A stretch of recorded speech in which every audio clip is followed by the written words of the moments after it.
সবাইকে ওয়েলকাম করছি সিএনআই নিয়মিত আয়োজন সিএনআই টান্সে। আমরা সবাই জানি education is the backbone of a nation. শিক্ষাই জাতির মেরুদণ্ড। আধুনিক সুস্থ এবং সুন্দর শিক্ষা ব্যবস্থা ছাড়া একটি জাতি একটি দেশ কখনোই কিন্তু সামনের দিকে এগিয়ে যেতে পারে না। আপনারা চাইলে আজকের এই প্রোগ্রামটি একই সাথে দেখতে পারেন CNI Facebook page, CNI YouTube channel, Twitter সহ এবং অন্যান্য আদার্স যে সোশ্যাল সাইট রয়েছে সেখান থেকে। এবং চাইলে আপনারা আপনাদের মতামত আমাদেরকে জানাতে পারেন এবং আজকের প্রোগ্রামটি শেয়ার করতে পারেন। কথা বলছিলাম বাংলাদেশের শিক্ষা ব্যবস্থা নিয়ে। বর্তমান সময়ে বাংলাদেশের শিক্ষা ব্যবস্থা কেমন, কিংবা আমাদের শিক্ষা ব্যবস্থা কতখানি উন্নয়ন ঘটলে আমাদের এই দেশ আরো সামনের দিকে এগিয়ে যাবে, এইসব বিষয় নিয়ে কথা বলবো। আর এইসব বিষয় নিয়ে কথা বলার জন্য আজকে আমাদের সিএনআই স্টোরিতে উপস্থিত আছেন professor doctor Nazrul Islam, adviser board of trustees, Canadian University of Bangladesh. আমরা চলে যাচ্ছি আজকে গেস্টের কাছে। Sir, welcome to the show. Thank you. কেমন আছেন? জি, ভালো আছি। খুবই ভালো লাগছে আপনাকে আমাদের মাঝে পেয়ে। কারণ আমরা বাংলাদেশের শিক্ষা ব্যবস্থা এবং বিভিন্ন বিষয় নিয়ে কথা বলবো। স্যার, প্রথমে একটু জানবো, আপনি কিন্তু শিক্ষকতা এবং শিক্ষার সাথে যুক্ত আছেন অনেক বছর ধরে। বর্তমান সময়ে যদি শিক্ষাঙ্গনের সন্তুষ্টি এবং অসন্তুষ্টির বিষয়গুলো একটু জানবো আপনার থেকে, আপনার দৃষ্টিকোণ থেকে। থ্যাংক ইউ একটা ভালো প্রশ্ন করার জন্য। ইনফ্যাক্ট যে কোনো শুধু শিক্ষাঙ্গন না, যে কোনো অঙ্গনে যে কোনো ইন্ডাস্ট্রিতে অসন্তুষ্টি থাকে, তবে দেখতে হবে যে সন্তুষ্টির পরিমাণ বেশি থাকতে হবে। জি, অবশ্যই। তো আমাদের দেশে দুইটা সেক্টর, একটা গভর্নমেন্ট সেক্টর, একটা প্রাইভেট সেক্টর। আমি গভর্নমেন্ট সেক্টরেও শিক্ষক ছিলাম, খুলনা বিশ্ববিদ্যালয়ে শিক্ষক ছিলাম। আবার প্রাইভেট সেক্টরেও আমি শিক্ষক আছি। আমি নর্থ সাউথে কাজ করেছি, ব্র্যাক বিশ্ববিদ্যালয়ে কাজ করেছি, ইস্ট ওয়েস্ট বিশ্ববিদ্যালয়ে ডিন ছিলাম বিজনেস স্কুলে। তো অসন্তুষ্টি আছে, তবে অসন্তুষ্টির দিকটা আসলে মেইনলি ছাত্রছাত্রীদের দিক থেকেই বেশি অসন্তুষ্টি আমরা দেখি। যেমন প্রাইভেট বিশ্ববিদ্যালয়গুলি বাংলাদেশে যেভাবে ডেভেলপ করেছে, অনেক বিশ্ববিদ্যালয় অলরেডি তাদের নিজস্ব ক্যাম্পাস এবং বিভিন্ন রকম ফ্যাসিলিটিস, ল্যাব ইত্যাদি ডেভেলপ করছে। বাট দু একটা ইউনিভার্সিটি হয়তো এখন পর্যন্ত ওই রকম ডেভেলপ করতে পারে নাই। সেক্ষেত্রে একটা অসন্তুষ্টি থাকতে পারে। তবে আর একটা অসন্তুষ্টি হচ্ছে যে আমরা এখন বুঝতে হবে যে আমরা এখন গ্লোবাল ভিলেজে বাস করি। We are the citizens of this global village. So তার মানে কি we need to be global standard. তো গ্লোবাল স্ট্যান্ডার্ড যদি আমাদেরকে হতে হয়, আমরা যদি গ্লোবাল স্ট্যান্ডার্ড আমরা যদি এডুকেশন দিতে চাই, সেই ক্ষেত্রে গ্লোবাল স্ট্যান্ডার্ড সব ব্যবস্থা থাকতে হবে। হয়তো সেই অর্থে ছাত্রছাত্রীরা হয়তো পুরোপুরি সন্তুষ্ট নাও থাকতে পারে। বাট আমি বলবো এট দি থ্রেশহোল্ড লেভেল বাংলাদেশে প্রাইভেট সেক্টর, বিশেষ করে গভর্নমেন্ট সেক্টর অসুবিধা নাই, government regulated and financially supported. But private সেক্টরে অসন্তুষ্টির চেয়ে সন্তুষ্টিই বেশি। তার প্রমাণ হচ্ছে যে হাজার হাজার ছাত্র এখানে পড়াশোনা করছে। স্যার, আপনার বিশ্ববিদ্যালয় সম্পর্কে জানতে চাই এবং কার্যক্রম সম্পর্কে জানতে চাই এবং বিশেষ কি বিশেষত্ব আছে এটা সম্পর্কে জানতে চাই। জি, আমি কানাডিয়ান ইউনিভার্সিটি অফ বাংলাদেশ এই বিশ্ববিদ্যালয়ে বর্তমানে উপদেষ্টার পাশাপাশি আমি বিজনেস স্কুলের ডিন হিসেবেও কাজ করছি। কানাডিয়ান বিশ্ববিদ্যালয় 2016 সালে প্রতিষ্ঠিত হয়েছে। এটি একটি রিলেটিভলি নিউ বিশ্ববিদ্যালয় এবং যে কথাটা আমি বলেছিলাম যে আসলে গ্লোবাল স্ট্যান্ডার্ড এডুকেশন দরকার, এবং কানাডিয়ান ইউনিভার্সিটি শুরুতেই এইরকম গ্লোবাল একটা নর্থ আমেরিকান স্ট্যান্ডার্ড এডুকেশন শিক্ষা দেওয়ার জন্য কিন্তু বিশ্ববিদ্যালয়টা প্রতিষ্ঠিত হয়েছে। সে কারণে বিশ্ববিদ্যালয়ে আপনি দেখবেন যে আমাদের course curriculum north American standard, আমাদের ফ্যাকাল্টি মেম্বার্স তাদের এডুকেশন নর্থ আমেরিকান ইউনিভার্সিটি এবং অন্যান্য ওয়েস্টার্ন কান্ট্রি থেকে এডুকেশন নেওয়া। এমনকি কানাডিয়ান ইউনিভার্সিটি অফ বাংলাদেশে আমাদের আমেরিকান প্রফেসর এখানে কর্মরত বর্তমানে আছেন। সুতরাং আমরা এই যে গ্লোবাল স্ট্যান্ডার্ড হওয়ার জন্য যে ধরনের শিক্ষা ব্যবস্থা দরকার, যে ধরনের outcome based teaching learning method দরকার, আমরা সেটাই ব্যবহার করছি। So that students will be prepared in such a way they will be able to face the challenges of 21st century। আচ্ছা স্যার, এই বিশ্ববিদ্যালয়ে আসলে যে স্টুডেন্ট যারা রয়েছে এদের সুযোগ সুবিধা নিয়ে একটু জানতে চাবো এবং এই বিশ্ববিদ্যালয়ের মান সম্পর্কে একটু জানতে চাবো। আমাদের বিশ্ববিদ্যালয় আমি বলেছি যে রিলেটিভলি নিউ। এখানে 3টে স্কুল আছে। সায়েন্স অ্যান্ড ইঞ্জিনিয়ারিং স্কুল, যার অধীনে 3টে ডিপার্টমেন্ট আছে, computer science and engineering, shipping and maritime science and triple E department. আর বিজনেস স্কুলের আন্ডারে বিবিএ প্রোগ্রাম, এমবিএ প্রোগ্রাম এবং এক্সিকিউটিভ এমবিএ প্রোগ্রাম। আর school of liberal arts and social science, এখানে 3টে ডিপার্টমেন্ট আছে। এলএলবি, ব্যাচেলর অফ ল, তারপর film and television একটা নিউ ডিপার্টমেন্ট, এবং ইংলিশ স্টাডিজ একটা ডিপার্টমেন্ট আছে। সো এই ডিপার্টমেন্টগুলির মধ্যে ইঞ্জিনিয়ারিং স্কুল অবশ্যই ল্যাব ভিত্তিক, ল্যাব আছে তাদের প্র্যাকটিক্যাল সেশনাল ক্লাস হচ্ছে, যেটা অ্যাকর্ডিং টু প্ল্যান এবং কারিকুলাম। বিজনেস স্কুলে আমরা ফলো করি, আপনারা জানেন যে বিজনেস গ্রাজুয়েটকে কর্পোরেটে চাকরি পেতে হবে, তাহলে কর্পোরেট একটা অ্যাটাচমেন্ট দরকার। সে কারণে আমাদের 30% মানে টিচার আর instructor come from the corporate sector, corporate CEO এবং successful corporate personalities, they come to teach this business MBA courses. 30% and 70% internal এবং all are highly educated and foreign educated. At the same time, arts faculty তো আমাদের শিক্ষক ভালো highly trend শিক্ষক শিক্ষিকা আছে। সুতরাং আমরা তো মনে করি যে বিশ্ববিদ্যালয় ভালো মানের এডুকেশন দিচ্ছে এবং যেটা মানে মার্কেট যে কন্টেম্পোরারি মার্কেট ডিমান্ডের সাথে ম্যাচ করে এবং গ্লোবাল স্ট্যান্ডার্ডকে অ্যাচিভ করার জন্য আমরা যেন আমাদের এখান থেকে গ্রাজুয়েট হলে তার যেন কর্মক্ষেত্র শুধুমাত্র বাংলাদেশে নয়, সে যেন দেশের বাইরে গিয়েও যেন কাজ করতে পারে। জি, সেটাই মাথায় নিয়ে এখানে শিক্ষাদান করা হচ্ছে। স্যার, বর্তমান সময় বেসরকারি ইউনিভার্সিটিগুলো কতখানি অগ্রসর আপনাকে যদি জানতে চাই আপনার কাছে? That is a good question. বাংলাদেশে আপনি জানেন যে সরকারি বিশ্ববিদ্যালয়ের পাশাপাশি প্রাইভেট বিশ্ববিদ্যালয় প্রতিষ্ঠিত হয়েছে খুব বেশি দিন হয়নি, যদিও 106টা প্রাইভেট ইউনিভার্সিটি বর্তমানে বাংলাদেশে আছে। আমি বলবো যে ছাত্রদের যে চাপ, জনসংখ্যার যে চাপ, শিক্ষা নেওয়ার যে ছাত্রছাত্রী বা যারা আছে তাদের যে চাপ, সেই চাপ যদি আজকে প্রাইভেট বিশ্ববিদ্যালয় না হতো তাহলে চাপ নেওয়ার মতো কোনো জায়গা থাকতো না। এই ছাত্রগুলো সব বিদেশে চলে যেত। সরকারি ইউনিভার্সিটি খুবই সংকট আমাদের দেশে, মানে এত যত সিট দরকার তত সিট নাই, যে কারণে ওই যে গ্যাপ, সেই গ্যাপটা প্রাইভেট বিশ্ববিদ্যালয়গুলো ফুলফিল করছে এবং এই ছাত্রগুলি বাইরে না গিয়া এখন বিদেশের স্ট্যান্ডার্ড লেখাপড়া বাংলাদেশে করতে পারছে। বেসরকারি ইউনিভার্সিটি অনেকেই বলে যে বেসরকারি ইউনিভার্সিটি গ্রাজুয়েশন শেষ করার পর চাকরি পাওয়ার ক্ষেত্রে অনেকটা সমস্যার সম্মুখীন হতে হয়, এটাকে আপনি কিভাবে দেখছেন? আমি আপনার এই কথাটার সাথে পুরোপুরি একমত না। কারণ হচ্ছে প্রাইভেট বিশ্ববিদ্যালয় at least rigorous teaching learning method follow করা হয়, আউটকাম বেসড।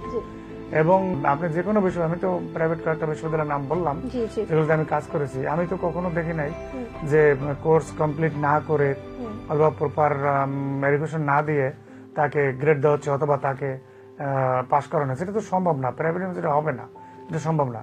সুতরাং at the end of the day or at the end of 4 years programme যখন ছাত্রছাত্রী যখন গ্রাজুয়েট হবে তখন সে তার মধ্যে একটা চেঞ্জ, একটা ডিফারেন্স তৈরি হবে, যে ডিফারেন্সটা তাকে কর্মক্ষেত্রে চাকরি পেতে সাহায্য করবে। এবং আপনি যে প্রশ্ন করছেন, আপনি সত্যিকার অর্থে কি কোনো প্রাইভেট ইউনিভার্সিটির ছাত্র গ্রাজুয়েটটা কি বেকার আছে? আসলে বেকার নাই, আরো গ্রাজুয়েট দরকার বাংলাদেশে, আরো গ্রাজুয়েট দরকার, বেকার নাই বরং আরো গ্রাজুয়েট দরকার। সেখানে হয়তো বলা যেতে পারে যে হয়তো international highly standard international education আছে, সেটা নিয়ে হয়তো প্রশ্ন থাকতে পারে, বাট গ্রাজুয়েট চাকরি পাচ্ছে বাংলাদেশে, মানে কেউ বসে থাকছে না, কেউ বসে থাকছে না, কাজ আছে, দেশের ইকোনমি গ্রোয়িং, সো ডিমান্ড, অনেক লোকের চাহিদা। সেটাই স্যার, একটু জানবো যে আপনার ইউনিভার্সিটি কোন স্টুডেন্ট এখনো কর্মক্ষেত্রে বিশেষ করে সাফল্য পেয়েছে কিনা? আমাদের বিশ্ববিদ্যালয় থেকে রেগুলার গ্রাজুয়েট এখনো বের হয়নি, আগামী অগস্টে বের হবে 2020। তো তারপরও আমাদের এখানে কিছু এমবিএ এর ছাত্রছাত্রী বের হয়েছে, কিছু ক্রেডিট ট্রান্সফার ছাত্রছাত্রী কিছু পাস করে বের হয়েছে। তো সে ছাত্ররা ভালো ভালো চাকরি করছে, ভালো মাল্টিন্যাশনাল কোম্পানিতে আমাদের কিছু ছাত্রছাত্রী আছে, ওদের খুব বেশি গ্রাজুয়েট হয়নি, সখানে এরকম। সামনে সেই অপরচুনিটি আছে এবং তারা বের হবে, কর্মক্ষেত্রে অবদান রাখবে, সেটাই সামনে তেমনটা আমরা আশা করছি। জি, আমরা আশা করছি। ভিউয়ার্স, আপনারা দেখছেন অবশ্যই সিএনআই টাইমস, আমাদের সাথে আছেন। আমরা কিন্তু কথা বলছি বর্তমান সময়ে বাংলাদেশের শিক্ষা ব্যবস্থা নিয়ে। আশা করছি আমাদের সাথে শেষ পর্যন্ত যুক্ত থাকবেন। স্যার, আপনি হচ্ছেন উপদেষ্টা এবং অধ্যাপক এই ইউনিভার্সিটি। আপনার দৃষ্টিকোণ থেকে আপনার ইউনিভার্সিটি কোনো মিসিং কিংবা ল্যাকিংস আছে কিনা, কিংবা সামনে কি করবেন পরিকল্পনাগুলো যদি একটু শেয়ার করতেন। একটা গ্রোয়িং একটা প্রতিষ্ঠানে তো কিছু শর্টকামিংস থাকতেই পারে। আচ্ছা, যেমন আমাদের বর্তমানে আমরা বনানীতে একটা সুবিশাল একটা ভবনে আমরা আমাদের ক্যাম্পাসটা আছে, আমাদের পার্মানেন্ট ক্যাম্পাস পূর্বাচলে জায়গা কেনা হয়েছে এবং কাজ শুরু হতে যাচ্ছে। সো সেই হিসাবে ছাত্র, আমাদের যে পরিমাণ ছাত্র আমরা ভর্তি করছি, ফ্যাসিলিটিস সে অনুসারে ঠিকই আছে, কম নাই। আর একটা যেটা বললেন যে আমাদের ভবিষ্যৎ প্ল্যান, আমরা ভবিষ্যতে আমাদের পার্মানেন্ট ক্যাম্পাসে যাব ডেফিনেটলি, সেই প্ল্যান নিয়ে আমরা সামনে এগোচ্ছি। পার্মানেন্ট ক্যাম্পাসে কোথায় হচ্ছে? এটা পূর্বাচলে হচ্ছে, পূর্বাচলে 10 বিঘা জায়গা কেনা হয়েছে, ওখানে হচ্ছে 300 ফিট রাস্তা, নিজস্ব ক্যাম্পাস হতে যাচ্ছে। যদিও আমরা আরো বাইরে বিশ্ববিদ্যালয়ের আইন অনুসারে আরো কয়েক বছর আমরা থাকতে পারবো, তার আগে আমাদের পার্মানেন্ট ক্যাম্পাসে আমরা যাওয়ার প্ল্যান করছি। এবং আপনি জানেন যে ছাত্রছাত্রীরা সবসময় পার্মানেন্ট ক্যাম্পাসই পছন্দ করে, অবশ্যই পছন্দ পছন্দ করে করে। নিজস্ব ঠিকানা, Right. নিজের বাড়ির মতো, নিজের একটা বাড়ি থাকে যেরকম মানে জি, একটা feel আমাদের আসে পার্মানেন্ট সেরকম। ক্যাম্পাস হতে যাচ্ছে, আমাদের কনভোকেশন হতে যাচ্ছে, আচ্ছা, আমাদের অনেক কিছু হতে কনভোকেশনটা কি যাচ্ছে। সামনে? সামনে 2020 তে প্ল্যান আছে, কারণ আচ্ছা। আমাদের রেগুলার গ্রাজুয়েট বের এটা কি হলে ফার্স্ট কনভোকেশন হচ্ছে? ফার্স্ট কনভোকেশন হবে 2020 তে। আচ্ছা, আপনার আজকে ইউনিভার্সিটিতে যারা রয়েছেন, ইউনিভার্সিটিতে যারা স্টুডেন্টরা রয়েছেন, তাদের এক্সপেকটেশনের জায়গাটা আসলে কতখানি ফুলফিল করতে পারছেন? ছাত্রদের এক্সপেকটেশন তো অনেক থাকে, কারণ ওরা তো এখন এই মিডিয়া ইনফরমেশন কমিউনিকেশন টেকনোলজির যুগে জি, তারা তো একেবারে পুরো ইন্টারন্যাশনাল স্ট্যান্ডার্ড এক্সপেকটেশন। ডেফিনেটলি আমরা চেষ্টা করছি, আমরা তো বলছি যে আমরা গ্লোবাল স্ট্যান্ডার্ড সবকিছু করতে চাচ্ছি। জি, সেই কারণে ক্যানাডিয়ান ইউনিভার্সিটি অফ বাংলাদেশ, অর্থাৎ north American Canadian curriculum, Canadian standard, Canadian teaching learning method, outcome based teaching learning method, value adding teaching learning method, সবকিছুই আমরা কিন্তু চেষ্টা করছি। জি, হয়তো পারে যে আমাদের গ্রাজুয়েট বেরোনে, বাট গ্রাজুয়েট বেরোলে আমার তো ধারণা এরা ইন্টারন্যাশনাল স্ট্যান্ডার্ড গ্রাজুয়েট বেরোবে, এবং ছাত্রদের এক্সপেকটেশন অনুসারে লেখাপড়া হচ্ছে এখানে। এবং আপনি জানেন যে ক্যানাডিয়ান ইউনিভার্সিটি মানে টিউটোরিয়াল বেসড এডুকেশন, অর্থাৎ থিওরিটিক্যাল টিচিং এর পাশাপাশি প্র্যাকটিক্যালও ক্লাস হয়, সেখানে আচ্ছা। তাদেরকে প্র্যাকটিক্যালও শেখানো হচ্ছে, সো দ্যাট থিওরিটিক্যাল আন্ডারস্ট্যান্ডিং এর পাশাপাশি তারা যেন এটা ব্যবহারও করতে পারে, সেরকম একটা ব্যবস্থাও আছে। স্যার কানাডা ইউনিভার্সিটি থেকে দেশের বাইরে থেকে কোনো স্টুডেন্ট আসছে কিনা পড়াশোনার জন্য? যে এটা একটা Admission ভালো নিচ্ছে কোশ্চেন করছেন। কিনা? বর্তমানে আমাদের বিশ্ববিদ্যালয়ে বিদেশের অ্যারাউন্ড 60 স্টুডেন্টস বিদেশে এখানে পড়াশোনা আচ্ছা। করছে। বলছি আমরা ইন্টারন্যাশনাল, বাইরের অনেক ছাত্রছাত্রীরা আসে, আচ্ছা, আগ্রহ দেখাচ্ছে, আচ্ছা, তো আসছে, good সো sign, হ্যাঁ। ইন্টারন্যাশনাল। জি, জি, এটা তো খুবই বুঝতেই ভালো। পারছেন যখন বিদেশি বিশেষ ছাত্রছাত্রী ক্লাসে থাকে তখন ইংলিশ সেটা একটা ইউনিভার্সিটি যখন ছাড়া লেখা দেওয়া যায় ইন্টারন্যাশনাল না। মানে যাবে, হ্যাঁ, ভালো একটা মানের দিকে যাবে, তখনই কিন্তু বাইরের থেকে স্টুডেন্টরা তাদেরকে অ্যাট্রাক্ট করবে যে আমরা ইউনিভার্সিটি অ্যাডমিশন নেব। ব্যাপারটা কিন্তু এরকমই। রাইট। স্যার বর্তমান সময়ে যে শিক্ষা ব্যবস্থা বাংলাদেশে, অনেক ধরনের এটা নিয়ে রিউমার আছে যে বাংলাদেশে রাজনীতি ঢুকে যাচ্ছে শিক্ষা ব্যবস্থার মধ্যে, অনেক ধরনের ল্যাকিংস আছে, ল্যাকিংস থাকবেই। তো আপনার কাছে যদি জানি যে বর্তমান সময়ে শিক্ষা ব্যবস্থা নিয়ে আপনার সন্তুষ্ট, আপনি বলছিলেন ওই সময়টাতে, কি করলে শিক্ষা ব্যবস্থাকে সামনে এগিয়ে নেওয়া যায়? আসলে অনেক কথা তো মানুষ বলে, কিন্তু আমি মনে করি, আমি গত 2004 সাল থেকে আমি প্রাইভেট সেক্টরে আছি, তার আগে গভর্নমেন্ট সেক্টর ছিলাম, খুলনা বিশ্ববিদ্যালয়ে ছিলাম। জি, জি। কিন্তু আমার কাছে যেটা মনে হয় যে আমরা we are growing very fast. শিক্ষা ব্যবস্থা কি ঠিক আছে নাকি চেঞ্জ Very করার কোনো fast. দরকার আছে? এটা তো চেঞ্জ করার কোনো সুযোগ নেই, কারণ আমি তো বললাম আমরা ইন্টারন্যাশনাল একটা স্ট্যান্ডার্ড আছে অলরেডি। তো আমাদের মানে এখানে স্যার তো আমি নর্থ জানতে আমেরিকান চাই- কারিকুলামটাই না, ব্যবহার স্যার, করছে। শুধুমাত্র আপনার ইউনিভার্সিটি না, আমি জানতে চাচ্ছি সার্বিক প্রেক্ষাপটে বর্তমান সময়ে বাংলাদেশের শিক্ষা ব্যবস্থা। আমি বাংলাদেশের বিশেষ করে টার্সিয়ারি লেভেলের, যেটা ইউনিভার্সিটি লেভেলের শিক্ষা ব্যবস্থার যে কারিকুলাম, সেখানে কিন্তু কোনো সমস্যা নেই। আচ্ছা, হতে পারে শিক্ষা দানের ক্ষেত্রে কোনো ইনএডিকুয়েসি ল্যাক থাকতে পারে, but curriculum truly international curriculum. আচ্ছা, এর বাইরে তো শিক্ষাদান করলে হবে না। কিন্তু হয়তো যখন শিক্ষাদান করছে বিশ্ববিদ্যালয়, সেই ব্যবস্থার মধ্যে কোনো ল্যাক হয়তো কোনো কোনো বিশ্ববিদ্যালয় থাকতেও পারে। আচ্ছা, বাট আমার তো মনে হয় আমরা ভালো গ্রোয়িং, এবং বাংলাদেশ যেহেতু বিদেশি ছাত্ররা ইন্টারেস্ট দেখাচ্ছে, আমার তো মনে হয় বাংলাদেশ একটা ভালো শিক্ষার, এমনিতেই আমাদের জানেন ঢাকা বিশ্ববিদ্যালয় বুয়েট বিশ্বের নাম করা বিশ্ববিদ্যালয়ের মধ্যে এরা আছে, সেই হিসেবে প্রাইভেট বিশ্ববিদ্যালয় অলরেডি কিছু কিছু নাম করে ফেলছে। তো আচ্ছা। আমাদের এখানে লেখাপড়া না হলে তো এই নামটা হতো না। স্যার আপনার ইউনিভার্সিটি তো পলিটিক্স ফ্রি প্রাইভেট বিশ্ববিদ্যালয়ে কোনো পলিটিক্স নাই, নাই, আচ্ছা। রাজনীতি কিন্তু বর্তমান সময়ে যে পাবলিক ইউনিভার্সিটিগুলোতে পলিটিক্স বিভিন্ন বিষয়গুলো নিয়ে যে ঘটনাগুলো ঘটছে, আপনার দৃষ্টিকোণ থেকে আসলে রাজনীতিটা কি নিষিদ্ধ করা উচিত কিনা? এখন এটা একটা কঠিন প্রশ্ন, এটার উত্তর আমি জানি না। তবে আমার কাছে মনে হয় যে ছাত্রছাত্রীরা বিশ্ববিদ্যালয়ে আসে পড়াশোনা করার জন্য, শিক্ষা নেওয়ার জন্য, এবং তাকে পড়াশোনা করানো উচিত এবং শিক্ষা দেওয়া উচিত, so that he or she can build his or her career. কারণ তার ক্যারিয়ার গঠনের সাথে মানে পড়াশোনা দিকে ফোকাস করা উচিত। জি, তার ক্যারিয়ার গঠনের সাথে তার নিজের ক্যারিয়ার ভবিষ্যৎ জড়িত, তার ফ্যামিলি জড়িত, দেশ ও জাতি জড়িত। তার future সুতরাং জড়িত, এখানে তো সবকিছু। অন্য কোনো কিছু তো ডমিনেন্ট হওয়ার কথা না, আচ্ছা। এখানে শিক্ষাটাই ডমিনেন্ট থাকাটা, এটাই তো আইডিয়ালিস্টিক, এটাই তো হওয়া উচিত। স্যার এত এত প্রাইভেট ইউনিভার্সিটি হচ্ছে আমাদের দেশে এবং পাবলিক ইউনিভার্সিটি তো আছেই পাশাপাশি, তারপরে কিন্তু বেকারত্বের হার এখনো যে কমেছে খুব একটা সেরকমটা না, কিন্তু কেন এই সমস্যাটা? বেকার এখন আপনি কাদেরকে বলবেন? আচ্ছা স্যার, অনেক বেকার আছে দেশে, বেকার হয়তো ওরা চাকরি করতে চায় না, আমার যে ইচ্ছা করে ধারণা। করে না।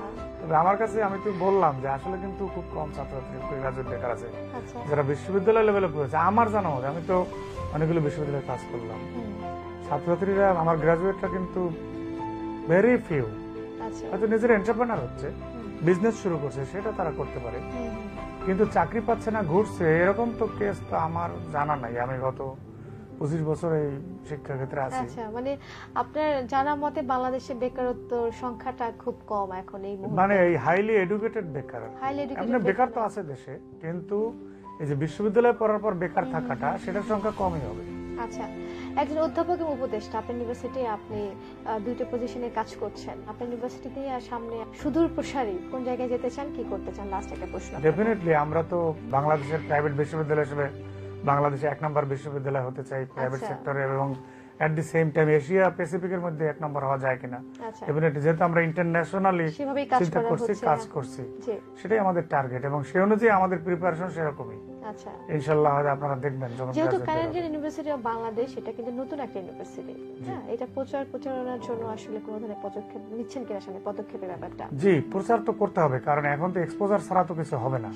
যে কোনো অর্গানাইজেশন তাকে তো মানুষের সামনে তুলে ধরতে হবে, প্রেজেন্ট করতে হবে, সেই হিসাবে আমাদেরও প্রচার প্রচারণা আছে।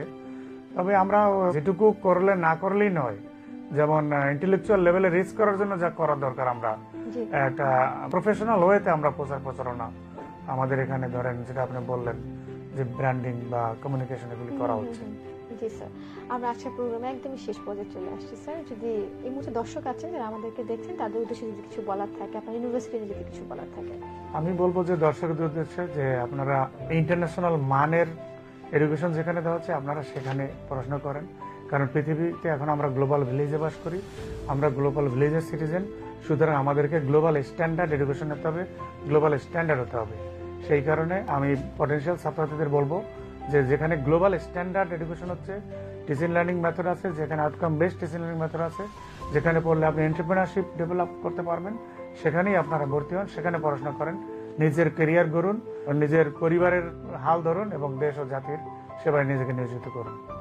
স্যার, অনেক ধন্যবাদ মূল্যবান সময় আমাদেরকে দেওয়ার জন্য। অনেক ভালো থাকবেন। থ্যাংক ইউ, আপনাকে ধন্যবাদ। দর্শক, অনেক ইনফরমেশন আমরা জানছিলাম স্যারের কাছ থেকে। সিএনআই টাইমস আজকের আয়োজনে পর্যন্তই। আজকের এই আয়োজনে বাংলাদেশের শিক্ষা ব্যবস্থা এবং বাংলাদেশের শিক্ষা ব্যবস্থাকে উন্নয়ন করলে এই বিষয়ে সামনে এগিয়ে যাবে, এসব বিষয় নিয়ে আমরা কথা বললাম। এখান থেকে যদি আপনারা খানিকটা উপকৃত হয়ে থাকেন, সেখানেই হবে আমাদের সার্থকতা। আবারও দেখা হবে একই দিন একই সময় নতুন কোনো অতিথি, নতুন কোনো টপিক নিয়ে। সেই পর্যন্ত সবাই ভালো থাকবেন, সুস্থ থাকবেন, সুন্দর থাকবেন এবং সিএনআই এর সাথেই থাকবেন। আজকের মতো বাই।